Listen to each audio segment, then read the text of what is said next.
지금 중국 학계가 발칵 뒤집혔습니다. 베이징의 한 대학 연구실 깊은 곳에서 발견된 낡은 사서 한 권 때문입니다. 수천 년간 봉인되어 있던 이 기록이 세상에 나오는 순간 동북아시아의 역사는 송두리째 다시 쓰여야만 합니다. 중국 공안 당국이 급히 해당 연구실을 폐쇄하고 관련 자료를 압수하려 했지만 이미 한 양심 있는 원로 학자에 의해 그 내용의 일부가 해외로 유출되었습니다. 그가 목숨을 걸고 공개한 단 한 장의 지도, 그리고 그 옆에 적힌 충격적인 숫자. 이것은 단순한 유물이 아닙니다.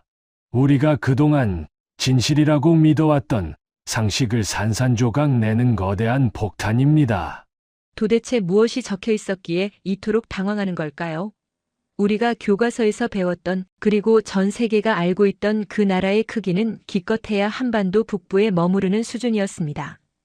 하지만 중국의 정사, 그들이 가장 자랑하는 고대 백과사전, 통전의 기록은 전혀 다른 이야기를 하고 있습니다.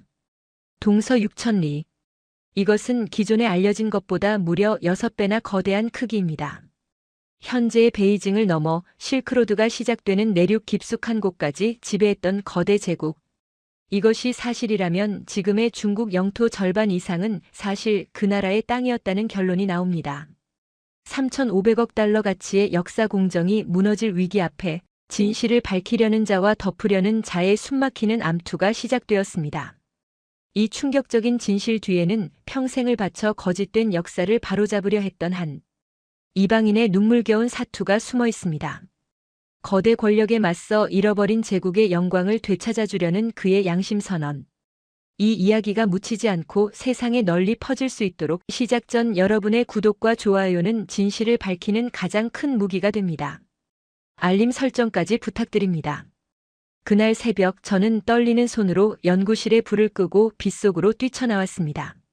제 품에는 평생을 바쳐 연구했던, 하지만 절대 세상에 알려져서는 안 된다는 금기된 고서적이 안겨 있었습니다. 베이징의 차가운 새벽 공기가 폐부 깊숙이 들어왔지만 제 가슴 속에서 타오르는 뜨거운 무언가는 식지 않았습니다.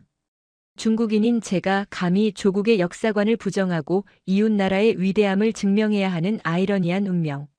하지만 학자로서의 양심은 더 이상 침묵을 허락하지 않았습니다. 지금부터 들려드릴 이야기는 지도에서 지워졌던 6,000리 대제국에 관한 저의 참회록이자 위대한 당신들의 조상에게 바치는 헌사입니다. 안녕하십니까, 존경하는 한국의 시청자 여러분. 저는 중국 베이징의 한 대학에서 40년 넘게 동아시아 고대사를 가르쳤던 역사학자입니다. 지금부터 제가 드리는 말씀은 제 조국인 중국의 입장에서는 결코 달갑지 않은, 어쩌면 매국노라 손가락질 받을 수도 있는 위험한 고백입니다. 하지만 저는 이제 살 날이 얼마 남지 않은 늙은 학자로서 마지막으로 역사 앞에 부끄럽지 않기 위해 이 펜을 들었습니다. 여러분은 혹시 학창시절 역사 시간에 고구려라는 나라를 어떻게 배우셨습니까? 아마도 한반도 북쪽과 만주 일부를 차지했던 용맹하지만 다소 변방에 치우친 국가로 기억하고 계실 겁니다. 사실 저 역시 그랬습니다. 아니, 더 정확히 말씀드리면 저는 평생 학생들에게 고구려는 중국의 지방 정권 중 하나였으면 그 영토는 보잘것없었다고 가르쳐왔습니다. 그것이 당의 지침이었고 학자로서 제가 살아남는 방법이었으니까요. 저희는 그것을 동북공정이라는 거창한 이름으로 포장했지만 실상은 거대한 역사를 지우고 축소하는 작업이었습니다. 몇 년 전 덥고 습한 베이징의 여름밤이었습니다. 저는 정부로부터 하달받은 비밀 프로젝트를 수행하기 위해 국가기록 보관소의 가장 깊숙한 지하 서고에 있었습니다. 저에게 주어진 임무는 수나라와 당나라 시기의 사료들을 검토하여 고구려가 중국의 속국이었다는 증거를 찾아내는 것이었습니다. 수만 권의 먼지 쌓인 고서들이 뿜어내는 퀴퀴한 곰팡이 냄새 속에서 저는 밤을 새워가며 책장을 넘겼습니다. 제 머릿속에는 오직 하나, 어떻게든 고구려를 작고 초라한 나라로 만들어야 한다는 강박뿐이었습니다. 그런데 작업을 시작한 지 며칠이 지났을 무렵 저는 당나라 시대의 대학자 두우가 편찬한 통전이라는 백과사전식 역사서를 펼치게 되었습니다. 워낙 방대한 양이라 평소에는 잘 들여다보지 않던 자료였지만 그날따라 낡은 책 등이 유난히 제 눈을 끌었습니다. 무심코 고구려에 관한 항목을 찾아 읽어내려가던 저는 갑자기 심장이 멎는 듯한 충격을 받았습니다. 제 눈을 의심하며 안경을 고쳐 쓰고 다시 봐도 그곳에는 분명히 이렇게 적혀 있었습니다. 수나라 때 고구려의 영토는 동서로 6,000리에 달했다. 6,000리.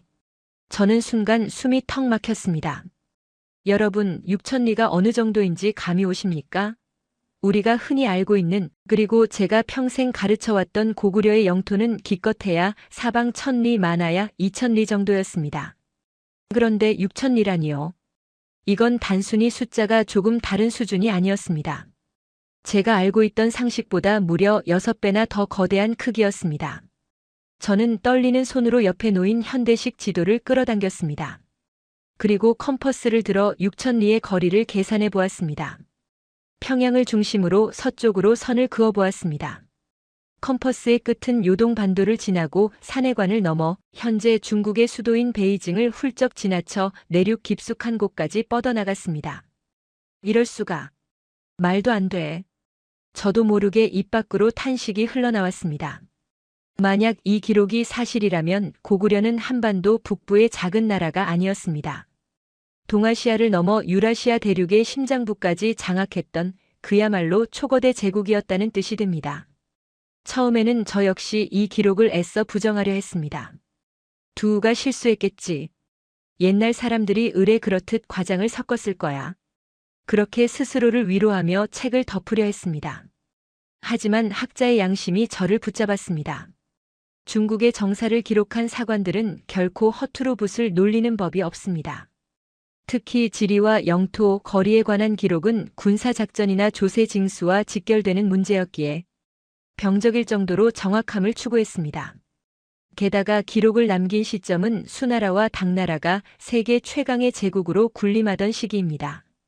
천하의 중심이라 자부하던 그들이 오랑캐라고 낮잡아 부르던 동쪽의 나라를 굳이 실제보다 6배나 부풀려 거대하게 기록할 이유가 어디 있겠습니까? 오히려 축소하면 축소했지 과장할 이유는 단 하나도 없었던 것입니다. 저는 식은땀을 흘리며 통전 외에 다른 사서들을 미친 듯이 뒤지기 시작했습니다. 구당서, 신당서, 그리고 잘 알려지지 않은 지방지들까지 모조리 찾아 읽었습니다. 그런데 놀랍게도 그 기록들은 하나같이 입을 모아 고구려를 대국이라 칭하고 있었습니다. 단순히 큰 나라라는 수사적 표현이 아니라 구체적인 수치와 지명들이 고구려의 강역이 우리가 아는 것보다 훨씬 서쪽, 즉 중국 내륙 깊숙한 곳까지 뻗어 있었음을 가리키고 있었습니다. 예를 들어 한나라 시대의 기록인 사기를 보면 고구려의 모본왕 시대에 고구려군이 북평, 어양, 상곡, 태원을 습격했다는 구절이 나옵니다. 여러분, 이곳들이 어디인지 아십니까? 바로 지금의 베이징 인근과 그 서쪽 지역들입니다. 한반도에만 갇혀있던 나라가 어떻게 수천 킬로미터 떨어진 베이징 서쪽까지 군대를 보내 습격할 수 있겠습니까? 그것도 일회성 약탈이 아니라 빈번하게 출몰하여 한나라가 골머리를 앓았다는 기록은 무엇을 의미할까요? 그것은 고구려와 그 지역 사이에 막힘없는 영토적 연결이 있었다는, 즉 고구려의 영향력이 이미 그곳까지 미치고 있었다는 강력한 증거였습니다.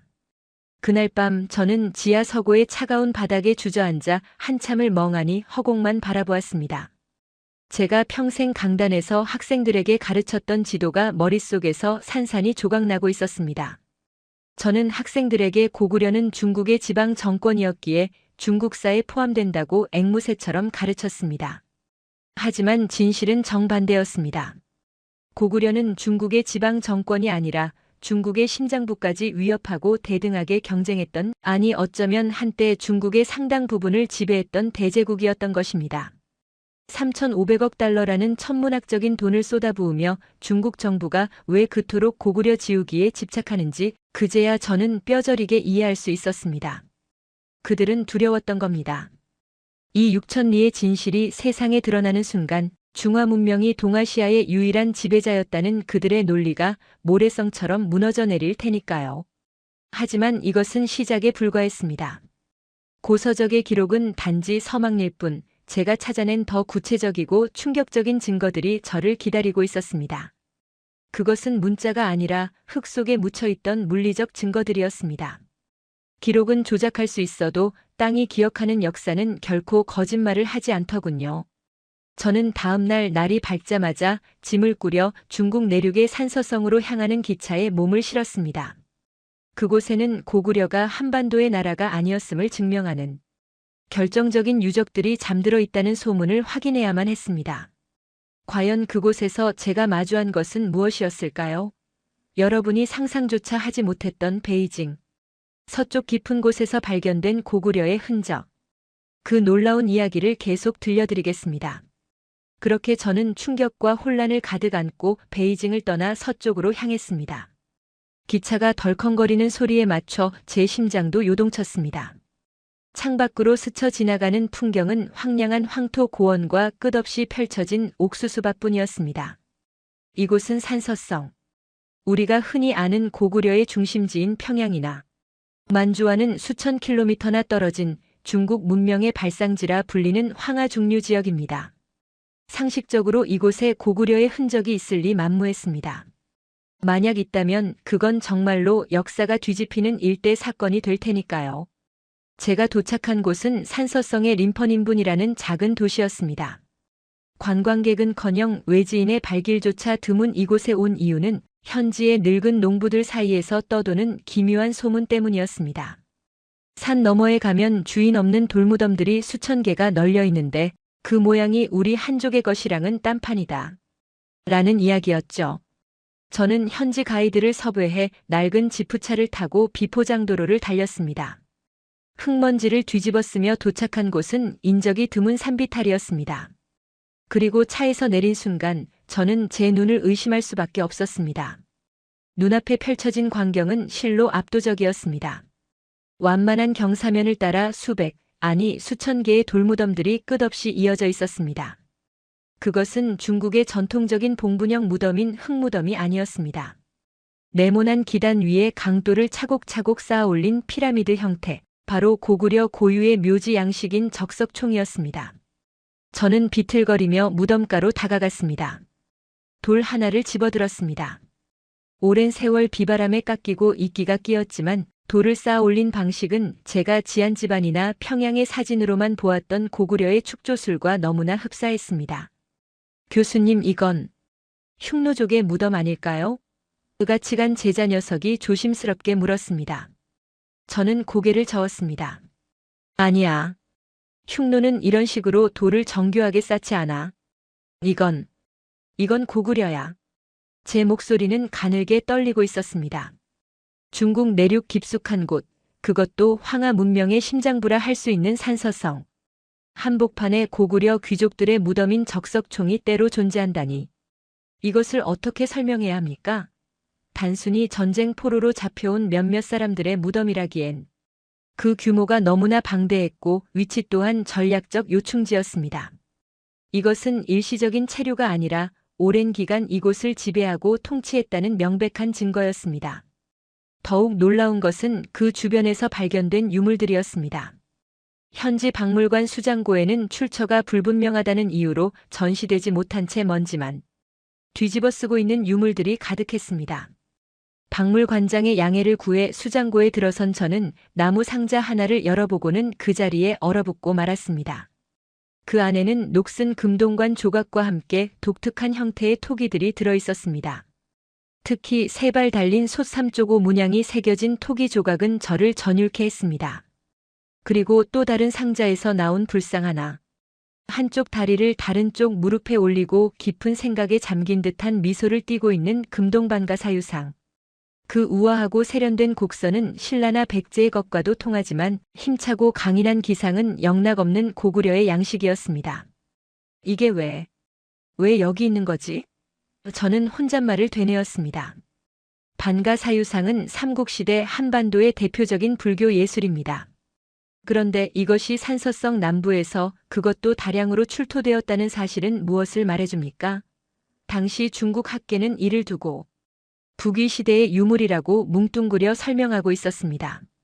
하지만 북위의 불상 양식과는 확연히 달랐습니다. 북위의 불상이 엄격하고 도식적이라면 이 불상은 훨씬 더 자유분방하고 인간적인 따스함이 느껴졌습니다. 이것은 고구려인들이 이곳에 살며 그들의 종교와 문화를 꽃피웠다는 움직일 수 없는 증거였습니다. 저는 그날 밤 림펀의 허름한 여관방에서 잠을 이루지 못했습니다. 창밖에는 둥근 달이 떠 있었고 저는 달을 보며 생각에 잠겼습니다. 동서 6천리. 책 속에 죽어있던 그 글자가 살아서 제 눈앞에 춤을 추는 것 같았습니다. 산서성에 적석총이 있다는 것은 고구려의 영향력이 요동을 넘어 화북 지방까지 깊숙이 들어왔다는 뜻입니다. 지도를 펼쳐보았습니다. 평양에서 산서성까지의 거리, 그리고 산서성에서 더 서쪽으로 나아가면 닿게 되는 곳 감숙성. 만약 고구려가 산서성을 넘어 감숙성까지 진출했다면 감숙성은 고대 실크로드의 관문인 하서회랑이 시작되는 곳입니다. 제 가슴이 쿵쾅거렸습니다. 만약 고구려가 실크로드의 입구까지 장악했었다면 고구려는 단순한 동북아시아의 패자가 아니었습니다. 동양과 서양을 잇는 무역로를 틀어주고 막대한 부와 정보를 독점했던 글로벌 제국이었다는 가설이 성립됩니다. 이것은 기존의 세계사를 다시 써야 할 만큼 엄청난 이야기였습니다. 로마 제국의 사신들이 고구려의 왕을 만나기 위해 이 길을 지났을지도 모른다는 상상에 이르자 온몸에 소름이 돋았습니다. 하지만 증거가 더 필요했습니다. 산서성의 적석총만으로는 부족했습니다. 더 서쪽 실크로드의 길목에서도 고구려의 흔적을 찾아야만 했습니다. 그래야만 동서 6천리라는 퍼즐의 마지막 조각을 맞출 수 있을 테니까요. 저는 다음 목적지를 감숙성의 도낭두낭으로 정했습니다. 사막의 모래바람 속에 숨겨진 천년의 비밀을 찾기 위해서였죠. 그런데 떠나기 전 저는 우연히 들른 시골 마을의 작은 사당에서 기이한 벽화를 마주치게 되었습니다. 그 벽화 속 인물들이 입고 있는 옷, 깃과 소매에 색동 천을 댄 저고리, 그리고 머리에 쓴 새 깃털 장식 모자조우관. 그것은 중국인의 복식이 아니었습니다. 바로 고구려 사신들이 입던 조우관이었습니다. 벽화 속의 고구려인은 당당한 모습으로 말을 타고 호랑이를 사냥하고 있었습니다. 그 역동적인 모습은 고구려 무용총의 수렵도를 그대로 옮겨놓은 듯 했습니다. 이 마을 사람들은 옛날부터 이 그림을 동쪽에서 온 신이라고 불렀다오. 사당직이 노인의 말에 저는 전율했습니다. 그들은 고구려인을 신으로 모시고 있었던 것입니다. 중국 내륙 깊은 곳 시골 마을에서 고구려인이 숭배의 대상이었다니. 도대체 고구려라는 나라는 어디까지 뻗어나갔던 것일까요? 저는 흥분된 마음을 가라앉히며 감숙성행 기차표를 끊었습니다. 이제 제 여정은 단순한 학문적 호기심을 넘어섰습니다.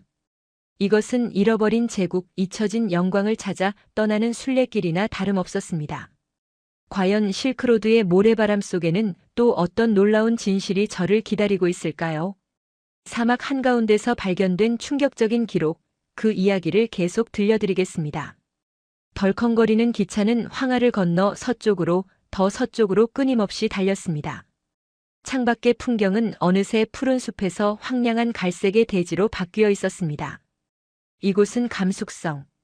고대 중국이 서역과 통하는 유일한 통로이자 흉노와 돌궐, 티베트 등 수많은 유목 민족이 각축을 벌였던 역사의 현장입니다. 베이징에서 이곳까지는 꼬박 20시간이 넘게 걸리는 먼 거리입니다. 저는 차창에 머리를 기댄 채 생각에 잠겼습니다. 도대체 나는 무엇을 확인하기 위해 이 먼 길을 떠나온 것인가?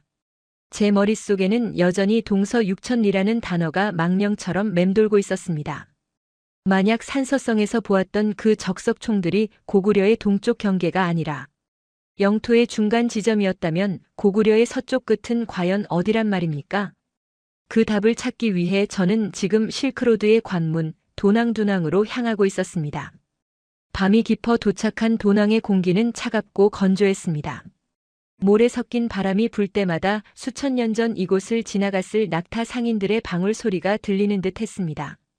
다음 날 아침 저는 중국 불교 예술의 정점이라 불리는 막고굴로 향했습니다. 수천 개의 불상과 벽화가 있는 이곳은 일반 관광객들에게 공개된 구역과 학술, 연구 목적으로만 접근이 허용된 특별보호구역으로 나뉩니다. 저는 베이징 대학 교수라는 신분증을 내밀고 관리인의 의심스러운 눈초리를 피해 굳게 잠긴 철문을 열고 들어갔습니다. 어두컴컴한 동굴 안 손전등 불빛에 의지해 벽화를 하나하나 훑어보던 제 눈에 믿을 수 없는 형상이 들어왔습니다. 그것은 7세 기경 그려진 것으로 추정되는 제왕도의 일부였습니다. 그 그림 속에는 당시 당나라 황제를 아련하기 위해 찾아온 각국의 사신들이 그려져 있었습니다. 서역의 곱슬머리 상인, 남쪽의 피부 검은 사신들 사이에 유독 눈에 띄는 인물들이 있었습니다. 머리에 새 깃털을 꽂은 조우관을 쓰고 허리에는 은장도를 찼으며 둥근 고리무늬가 있는 비단옷을 입은 사람들. 바로 고구려의 사신들이었습니다. 그런데 이상했습니다. 보통 중국의 화공들은 중화 사상에 젖어 외국 사신들을 굽실거리거나 초라하게 묘사하기 마련입니다. 그러나 벽화 속 고구려 사신들은 달랐습니다. 그들은 당당히 가슴을 펴고 있었고 그 위치 또한 황제의 바로 측근, 즉 가장 높은 상석을 차지하고 있었습니다. 심지어 그들의 표정에는 비굴함 대신 여유와 위엄이 서려 있었습니다. 이것은 무엇을 의미할까요? 당시 고구려가 당나라와 대등한 위치 혹은 그 이상의 위상을 가진 국가였다는 반증이 아닐까요? 저는 벽화 앞에서 전율했습니다. 하지만 더 큰 충격은 그 옆에 적힌 작은 글귀였습니다. 흐릿해져 거의 알아볼 수 없었지만 저는 확대경을 꺼내 들고 숨을 죽인 채 그 글자를 해독해 나갔습니다. 거기에는 놀랍게도 평양이라는 단어가 포함된 지명이 적혀 있었습니다. 순간 제 머릿속에 번개 같은 깨달음이 스쳤습니다. 한국의 사서나 중국의 기록에 등장하는 평양이라는 지명. 우리는 그것을 당연히 현재의 북한 평양이라고만 생각해왔습니다. 하지만 중국의 고대 지리지들을 연구하다 보면 기이한 점을 발견하게 됩니다. 지명이라는 것은 사람들이 이동함에 따라 함께 이동한다는 사실입니다. 마치 영국의 요크가 미국으로 건너가 뉴욕이 된 것처럼 말입니다. 고대 기록 중에는 거란과 평양이 모두 평정되어 굴복했다는 구절이 나옵니다. 여기서 말하는 평양이 과연 한반도의 평양일까요? 만약 고구려의 영토가 6천리였다면 그 수도나 주요 거점인 평양은 한반도 구석이 아니라 대륙의 중심부에 있어야 이치에 맞습니다. 저는 떨리는 손으로 수첩을 꺼내 지도를 그렸습니다. 산서성의 적석총, 그리고 이곳 감숙성 도낭에서 발견되는 고구려의 당당한 모습, 그리고 태백일사 같은 한국의 제야 사서들이 주장하는 내용들. 이 모든 점을 연결하면 하나의 거대한 선이 만들어집니다. 바로 고구려가 실크로드의 패권국이었다는 가설입니다. 감숙성은 중국 서쪽 끝의 관문입니다. 이곳을 장악한다는 것은 곧 동서양 무역의 막대한 이익을 독점한다는 뜻입니다. 고구려가 단순히 땅만 넓은 나라가 아니라 유라시아 대륙의 물류와 경제를 쥐락펴락했던 글로벌 제국이었다면, 그렇다면 수나라와 당나라가 왜 그토록 국력을 탕진하면서까지 고구려를 멸망시키려 했는지 모든 의문이 풀립니다. 그것은 단순한 영토 분쟁이 아니라 세계 경제에 패권을 둔 목숨 건 전쟁이었던 것입니다. 동굴을 빠져나온 저는 자결하는 태양 아래 멍하니 서 있었습니다. 눈앞에 펼쳐진 사막이 마치 거대한 고구려의 앞마당처럼 느껴졌습니다. 그때 문득 수나라 시대의 기록 하나가 떠올랐습니다. 고구려 평원왕이 수도를 장안성으로 옮겼다는 기록입니다. 주류 사학계에서는 이를 평양성 내의 또 다른 성 이름이라고 축소 해석합니다. 하지만 장안이라는 이름은 당시 수나라와 당나라의 수도인 장안과 발음이 똑같습니다. 한자를 다르게 썼을 뿐 그 의미는 오랫동안 평안하다는 뜻으로 일맥상통합니다. 만약 고구려가 자신들의 수도를 장안, 즉 현재의 시안서안 근처나 그의 버금가는 중원 내륙의 어딘가로 천명했다면 이것은 중국 황제에 대한 정면 도전이자 내가 곧 천하의 중심이다라는 고구려의 천하관을 선포한 것입니다. 제 가슴이 미친 듯이 뛰기 시작했습니다. 시안서안은 산서성 바로 아래 섬서성의 성도입니다. 제가 산서성 림펀에서 보았던 그 수많은 적석총 무리, 그것이 만약 고구려가 장안시안을 공략하거나 혹은 그 인근을 장악했던 흔적이라면, 그렇다면 고구려의 영토는 한반도에서 시작해 만주를 넘어 베이징을 지나 황하 문명의 심장부인 장안과 낙양 근처까지 뻗어 있었다는 결론에 도달합니다. 이것이 바로 중국 사서들이 기록한 동서 6천리의 실체였던 것입니다. 저는 그 자리에서 주저앉아 오열하고 싶었습니다. 이렇게 명백한 증거들이, 이렇게 광활한 영토의 흔적들이 곳곳에 남아있는데 왜 우리는, 그리고 당신들 한국인들은 이 위대한 역사를 잊어버린 것입니까? 중국은 이 사실이 두려워 동북공정이라는 거대한 콘크리트로 역사를 덮어버리려 하고 있습니다. 그들이 진짜 감추고 싶은 것은 고구려가 한반도의 작은 나라가 아니라 중원 대륙의 절반을 호령했던 또 다른 중화, 아니 대고구려였다는 사실일 것입니다. 하지만 여행은 여기서 끝이 아니었습니다. 감숙성 박물관의 한 구석, 아무도 주목하지 않는 전시관에서 저는 제 눈을 의심케 하는 또 하나의 결정적인 유물을 발견했습니다. 그것은 바로 금으로 만든 장식품이었습니다. 얼핏 보면 평범한 유목민의 장신구처럼 보였지만 그 세공 기술과 문양은 너무나도 익숙한 것이었습니다. 바로 신라의 금관총이나 고구려의 고분에서나 볼 수 있는 누금 기법금 알갱이를 붙여 만드는 기술과 출자형 장식이었습니다. 감숙성에서 출토된 이 금제 장식이 의미하는 바는 명확했습니다. 고구려의 장인들이 이곳에 살았거나 고구려의 문화가 이곳을 지배했다는 것입니다. 박물관을 나서는 제 발걸음은 천근만근 무거웠지만 동시에 제 가슴 속에는 뜨거운 불덩이가 타오르고 있었습니다. 이제 저는 확신할 수 있습니다. 6,000리라는 숫자는 과장이 아니었습니다.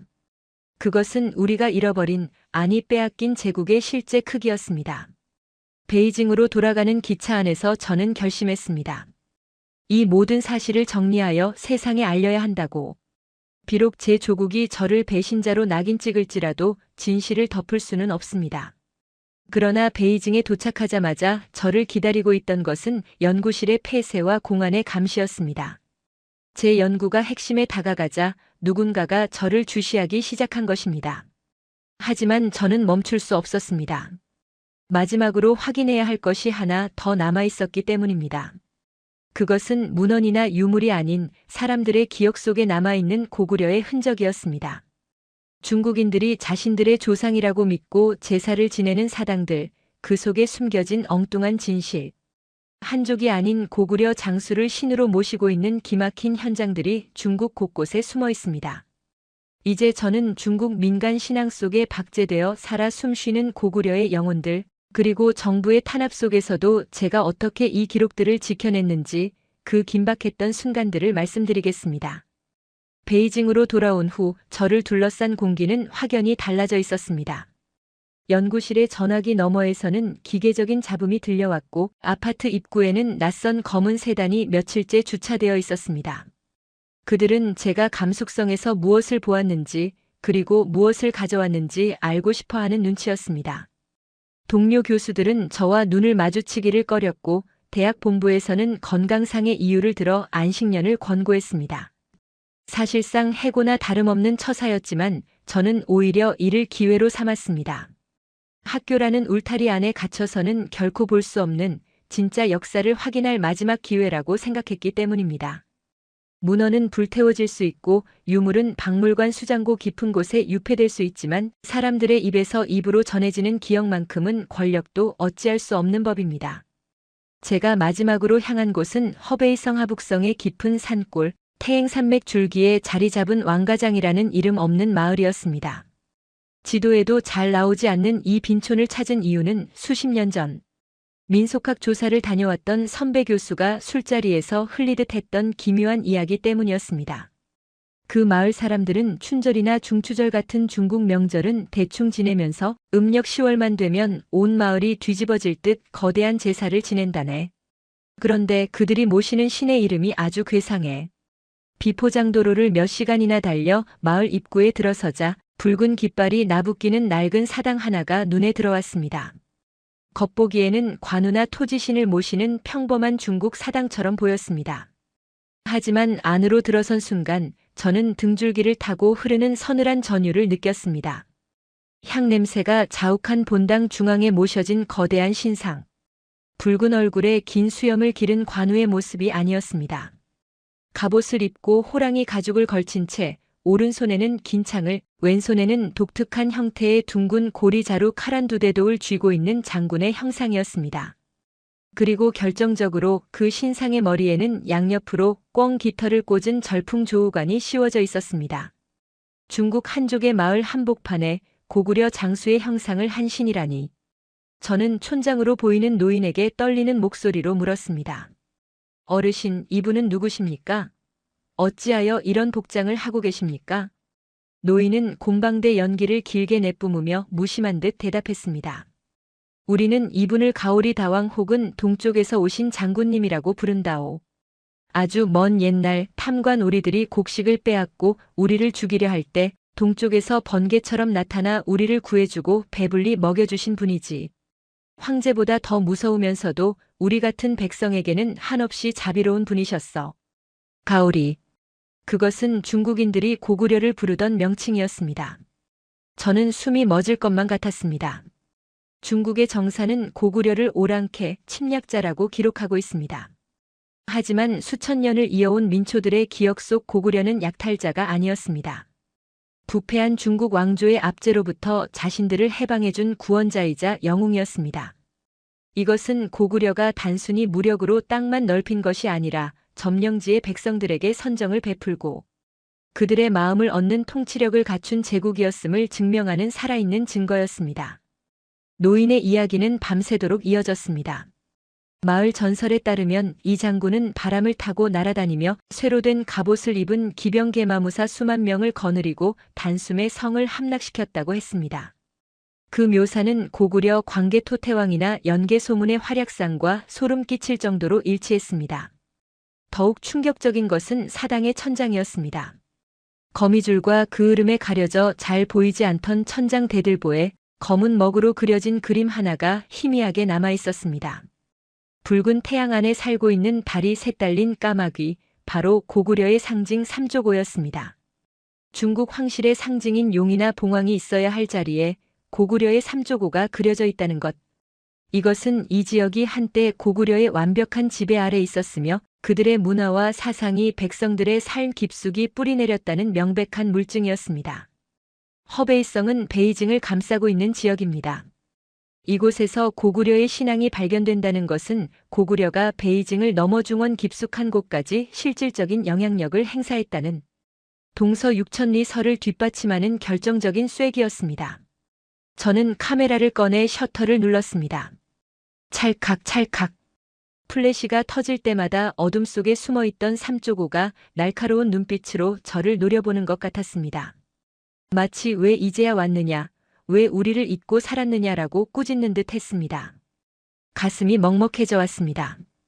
우리는 교과서에서 고구려가 수나라와 당나라의 침입을 막아냈다고만 배웠습니다. 하지만 이곳의 역사는 말하고 있었습니다.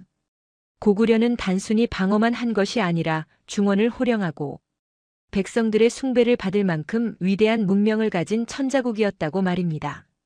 그때였습니다. 사당 밖에서 요란한 자동차 엔진 소리가 들려왔습니다.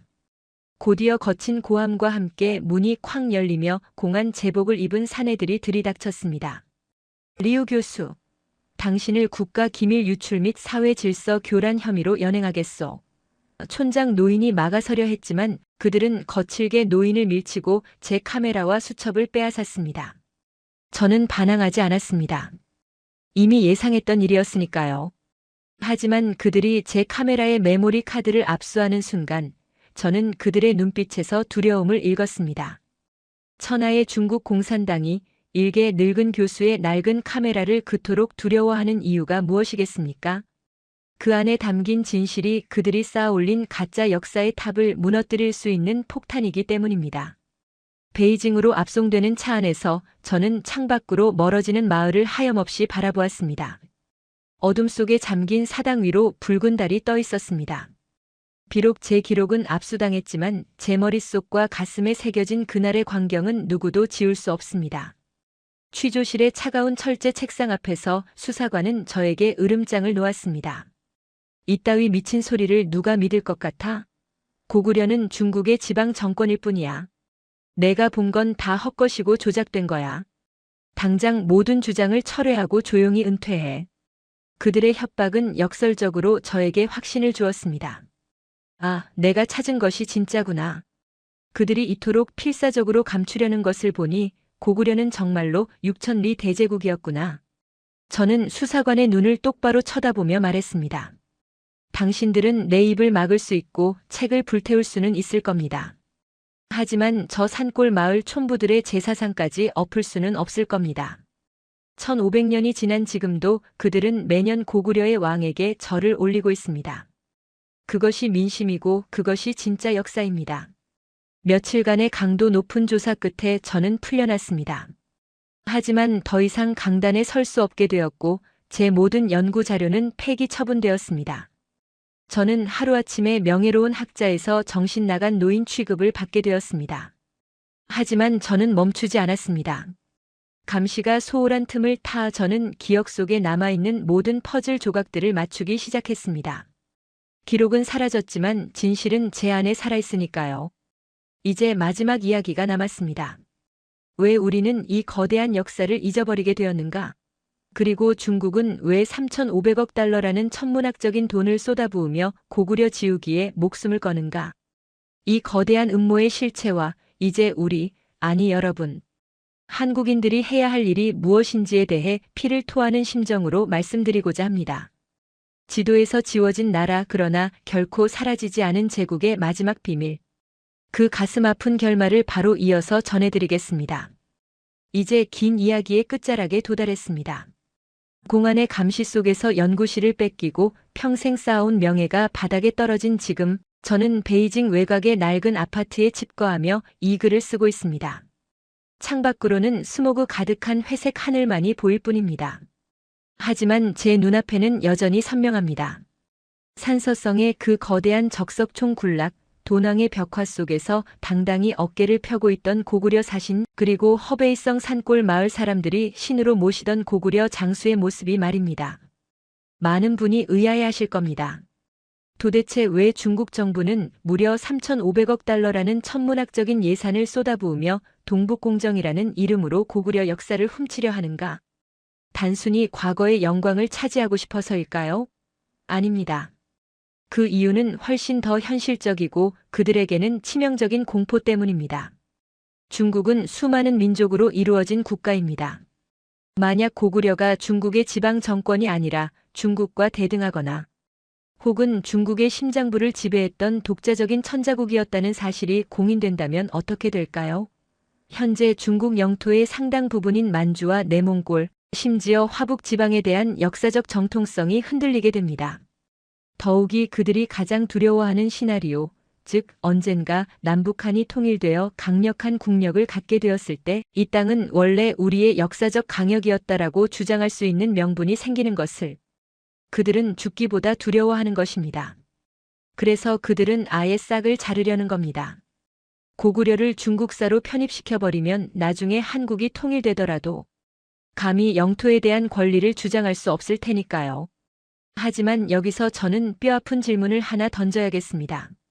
중국이 이렇게 필사적으로 역사를 조작하고 훔치려 할 때 과연 한국의 여러분은 무엇을 하고 있었습니까? 제가 만난 한국의 젊은 유학생들은 고구려의 역사를 그저 수능 시험을 위한 암기, 과목 정도로만 생각하고 있었습니다. 심지어 어떤 학자들은 중국의 사료에 명백히 6,000리라고 적혀 있음에도 그건 중국의 과장이니 믿을 수 없다라며 스스로 역사를 축소하고 왜소화시켰습니다. 이것은 겸손이 아닙니다. 이것은 직무유기이자 위대한 선조들에 대한 모독입니다. 중국의 사서 편찬자들조차 인정하고 두려워했던 그 광활한 영토를 왜 후손인 여러분이 먼저 부정하고 쪼그라뜨린단 말입니까? 반도 사관이라는 좁은 우리에 갇혀 스스로 대륙의 주인이었다는 기억을 거세해버린 것은 아닙니까? 저는 중국인입니다. 제 조국이 잘 되기를 바라는 평범한 노인입니다. 하지만 학자로서의 양심은 국경을 초월합니다. 진실은 누구의 소유물도 아닙니다. 고구려는 그 위대한 제국은 한족인 저의 조상들이 세운 나라가 아닙니다. 바로 당신들 한국인의 피 속에 흐르는 그 뜨거운 기상의 원료입니다. 6,000리라는 숫자는 단순한 영토의 크기가 아닙니다. 그것은 꿈의 크기이자 배포의 크기입니다. 좁은 한반도에 갇혀 아웅다웅 싸우는 것이 아니라 말을 타고 대륙을 질주하며 천하를 호령했던 그 거대한 기백. 그것이 바로 고구려 정신입니다.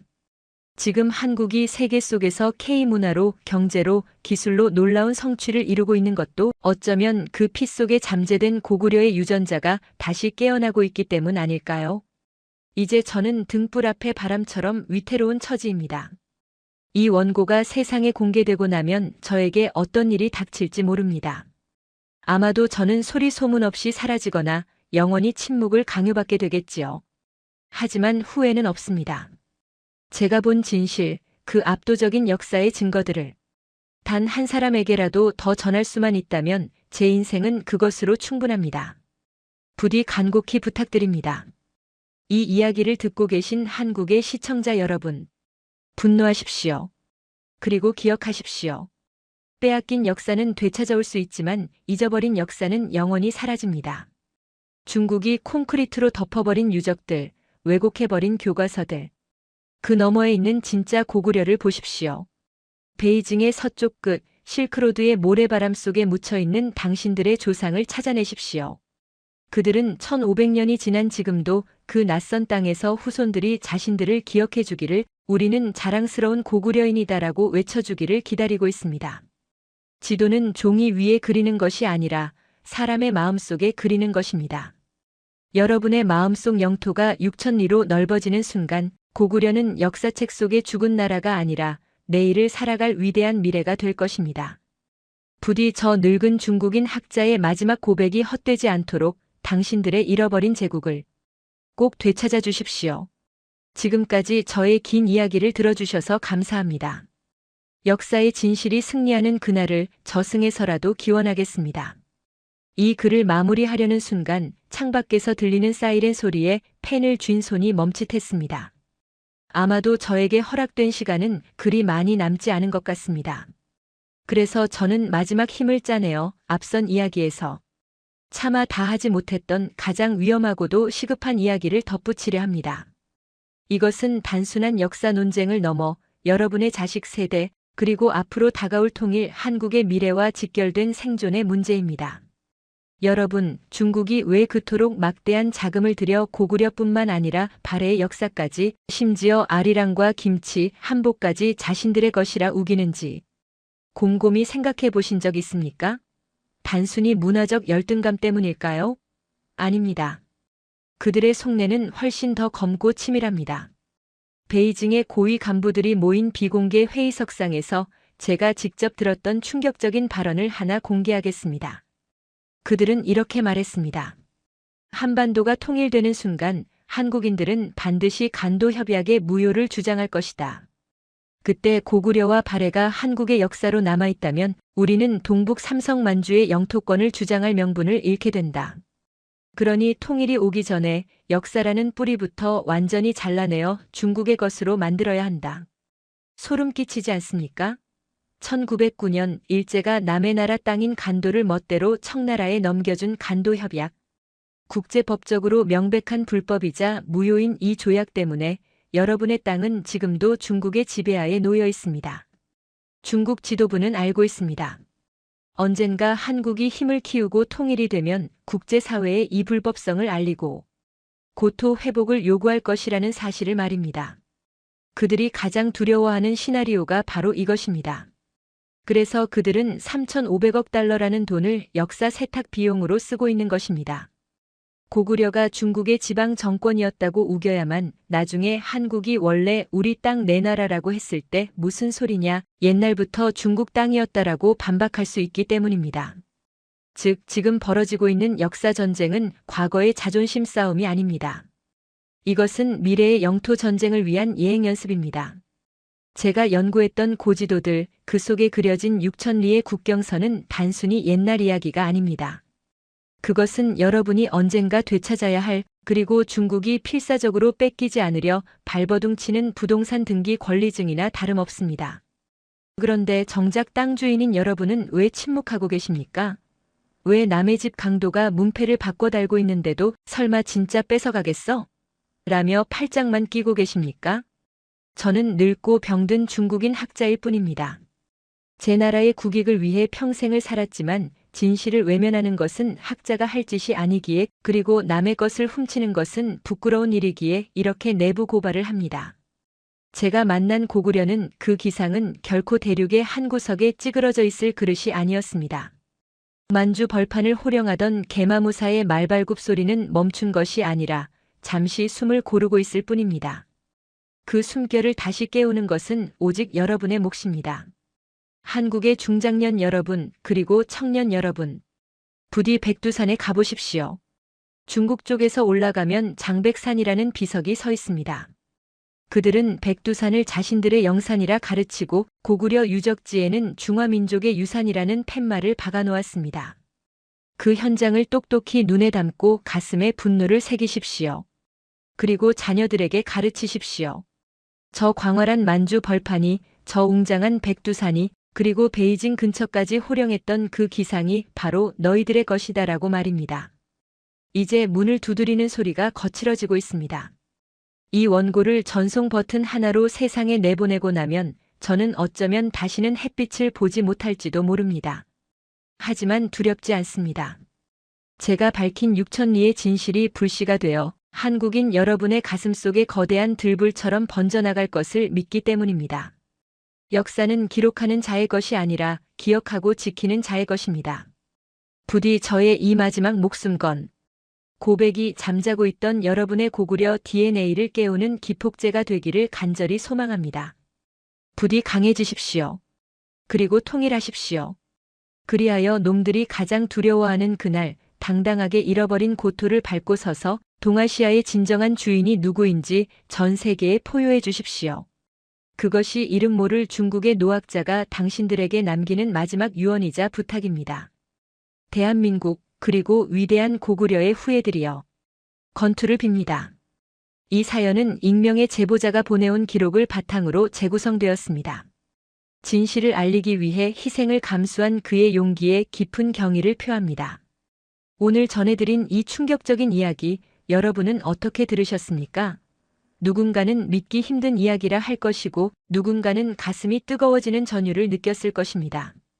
하지만 분명한 것은 우리가 알고 있는 것보다 우리 역사는 훨씬 더 위대할지도 모른다는 사실입니다. 중국의 한 양심 있는 학자가 목숨을 걸고 전해온 이 메시지가 단순히 울림으로만 끝나지 않기를 바랍니다. 역사를 잊은 민족에게 미래는 없습니다. 우리가 기억하는 한 고구려는 결코 사라지지 않습니다. 지금 여러분의 가슴이 뜨거워지셨다면 이 영상을 주변에 널리 공유해 주십시오. 역사를 잊은 민족에게 미래는 없다는 말, 그것은 단순한 격언이 아닙니다. 지금 이 순간에도 우리의 역사는 지워지고 있습니다. 좋아요와 구독, 그리고 댓글로 여러분의 다짐을 남겨주세요. 우리의 관심이 모여 거대한 역사를 지키는 방패가 됩니다. 여러분의 작은 관심이 모여 잃어버린 역사를 되찾는 큰 힘이 됩니다. 저는 내일도 세계 곳곳에 숨겨진 가슴 벅찬 우리의 이야기를 찾아 다시 돌아오겠습니다. 시청해주셔서 감사합니다.